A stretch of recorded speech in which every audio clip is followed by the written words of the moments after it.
Session সংগঠন সুশৃঙ্খল ভাবে ভিড় নিয়ন্ত্রণ ইত্যাদি সাহায্য করা। এখানে ভিড় হইতেছে, আমরা বললাম একটু লাইন আছে সবাই পাবে যে টোকা সুবিধা বঞ্চিত শিশুতে টিকাদান কেন্দ্রে আনতে সাহায্য করা। যেমন এখানে যেমন বেঁচে বহরের উদাহরণ দিই, বেঁচে বহরের আছে পাওয়া যায় না যে এখানে আছে বিভিন্ন জায়গায় তারা জীবিকা নিয়ে যায়, ছোট মানুষদেরও নিয়ে যায়।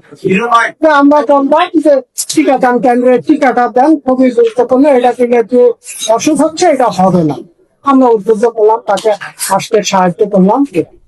এবং টিকা পরবর্তী কোনো অসুবিধা হলে শিশুকে সাথে সাথে নিকটস্থ স্বাস্থ্য কেন্দ্রে আনতে সহায়তা করা। স্বাস্থ্য কেন্দ্র বলতে এখানে আমার হলো 250 বেড হসপিটাল, হাতিবান্ধা উপজেলা স্বাস্থ্য কমপ্লেক্স, কালীগঞ্জ উপজেলা স্বাস্থ্য কমপ্লেক্স, হাতিবান্ধা উপজেলা স্বাস্থ্য কমপ্লেক্স, পাটগ্রাম উপজেলা স্বাস্থ্য। এই 5টাতে 24 ঘন্টা ইনডোর খোলা আছে, ইমার্জেন্সি খোলা আছে। ওখানে আসলে ভর্তি করে আমরা অ্যাসেস করে দেখবো যে এটা কোনো আতঙ্কের জন্য না কোনো আসলে কোনো সমস্যা হয়েছে।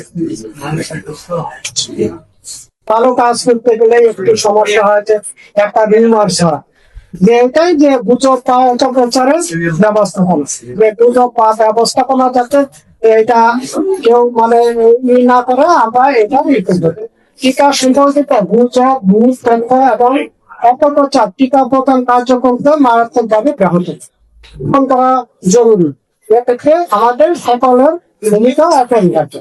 এক্ষেত্রে আমরা যারা স্বাস্থ্যের পরিকল্পনার কাজ করতেছি, আমাদের যেমন আমরা ব্যবস্থা নিব, আপনারা এলাকার জনগণ হিসাবে, তারপরে আপনারা স্পেশাল একটা ইয়ে আছেন, ক্রিয়েটিভিটি আছে, আপনারা প্রচারণা ইয়ে আছেন, আপনাদেরও এটা গুরুত্বপূর্ণ ভূমিকা পালন করতে হবে।